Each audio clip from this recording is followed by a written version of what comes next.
Estamos de volta com Impressões, que hoje entrevista a presidente da SEAP, Emília Correia Lima. No bloco anterior, nós falamos um pouco sobre o início da vida acadêmica, militância estudantil, e vamos continuar falando um pouco mais sobre a tua trajetória, Emília. Você nasceu em Campina Grande, mas já mora há 20 anos em João Pessoa. Por que se deu essa mudança lá da Rainha da Borborema aqui para a capital? Olha, eu acho que eu não escolhi, a vida foi me levando, realmente. Então, depois, só registrando aqui para reconhecer a minha cidade. Na realidade, eu nasci no hospital em Campina Grande, mas nessa época meus pais moravam em Queimadas. Então, Queimadas é minha terra de origem também. E morou em Queimadas durante quanto tempo? Até os 5 anos de idade. Depois de 5 anos depois, isso aí é Campina Grande. Mas eu faço questão de dizer para mostrar que eu tenho orgulho de Queimadas também, não sou apenas campinense. E a mudança para João Pessoa, então, foi casual? Essa aí começou ainda eu morando em Campina Grande e comecei a assumir um cargo de diretoria da FAC. Eu já vinha muito aqui nas articulações em termos das reuniões, como presidente estadual do setor jovens do PMDB, depois da direção estadual do PCB, depois da direção estadual do PPS, e aí depois fui candidata, a deputada, fui candidata a vice-governadora na aliança, na época com o PT, você lembra que era Genival e eu era vice-governadora, e aí assumi o cargo de diretora e comecei a vir todo dia, pegava o ônibus, vinha, trabalhava, pegava o ônibus de volta e ia cansando. Então passei 2 em 2 dias, depois segunda a sexta. E aí depois eu vi que era melhor vir para cá. Que era melhor, também coincidiu com a separação, do meu ex-marido. E aí eu resolvi continuar aqui, sem nunca perder as minhas raízes de Campina e do interior. Eu gosto muito de lá. E essas suas incursões pela política, desde a participação partidária, a disputa de mandatos eletivos, você desistiu? Não, eu não desisti. Eu me senti impotente depois, quando começou depois da democratização, foi quando eu comecei a ser candidato. E a partir daí começou muito a compra de voto em nome de boca de urna, que é a oficialização, da compra de votos. E como a formação que meus pais me deram e a formação de luta da gente foi que você tem que respeitar os recursos públicos muito mais do que os seus próprios recursos. Então eu não tinha condições de estar fazendo caixa 2, de estar fazendo isso ou aquilo. Então eu não conseguia competir também com os ricos que já tinham esse dinheiro, que todos façam isso, não. Todos não fazem, alguns até são induzidos a fazer sem condições. Então, na época que eu fui candidata, a gente saía num Fusca, comia macaxeira, porque é a coisa que enche o estômago, não dá fome e era mais barato. E com isso ia falando, ia discussando. Depois chegou um ponto que ser candidato você tinha que ter um bocado de dinheiro. E por mais que eu tivesse naquela época do PCB, como disse, então que dava já entender para a população que não era nenhum esquema, eu não distribuía nenhum dinheiro, eu encontrava muita gente. Olha, porque aqui para pagar minha luz, para pagar isso, ou o coordenador, ou o cabo eleitoral da região, etc., chamando isso. E aí isso não conseguia entrar no meu sangue. E foi isso que eu fui adiando. Eu digo, eu só volto a ser candidata quando uma grande parte da população estiver votando sem interesses diretos. E não diga que é a população de baixa renda, não. Quem mais faz isso é a classe média. É a promessa de um emprego ali, de um emprego sem trabalhar acolá, de falar com alguém para tirar o seu imposto não sei aonde, ou alguma coisa. Então é a classe média, é a mais alta e é mais baixa. Porque muitas vezes quando você pergunta a classe média, o pessoal diz, porque o pessoal de mais baixa renda não tem cultura, não sabe votar. Não é isso não.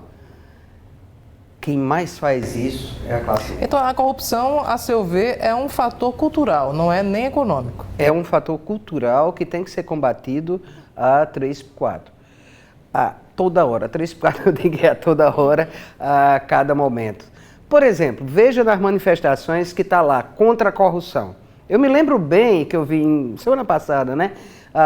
Nada contra ele, um ótimo jogador. Mas Neymar estava lá dando declaração, não estava?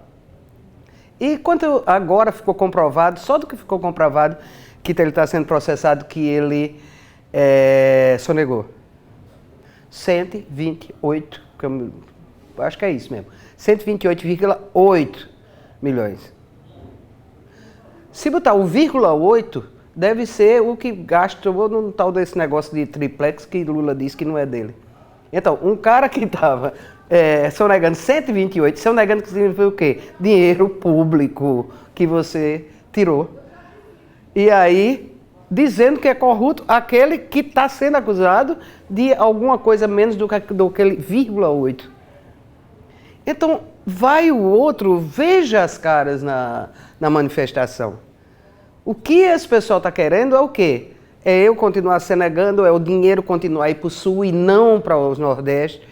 Né? É o pessoal que era contra a transposição, é o pessoal que é contra o Bolsa Família, é o pessoal que é contra mais médicos, é o pessoal que é contra Minha Casa Minha Vida, a não ser os empresários da construção civil, esses do Sul que ganham, mas os outros também são contra. Por exemplo, mais médicos, eu fico espantada que mais médicos eu vi aqui quando eu estava na FAC, e que Ronaldo Cunha Lima, o ex-governador, foi a Cuba e foi aqui que surgiu a primeira ideia do Mais Médico. Aí eu vejo os descendentes deles hoje se juntando àquela elite que é contra os mais médicos, contra o interior, contra a pobreza que é que fica sem médico. E aí são essas coisas que eu não entendo e que a população tem que deixar de ser mais passiva e realmente reagir.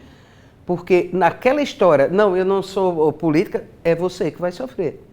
É a população que não reage, é a população, se houver golpe, você vai ver. É o Nordeste que vai sofrer, é a população pobre que vai sofrer. Emília, como é que foi a tua chegada à Fundação de Ação Comunitária, a FAC? Esse foi seu primeiro cargo público? O primeiro foi como engenheira, diretora da FAC. E aí, depois disso, foi que, depois, na época de Ronaldo, como eu estava falando, eu cheguei como presidente da FAC. Eu já tinha experiência de ser diretora de engenharia da FAC.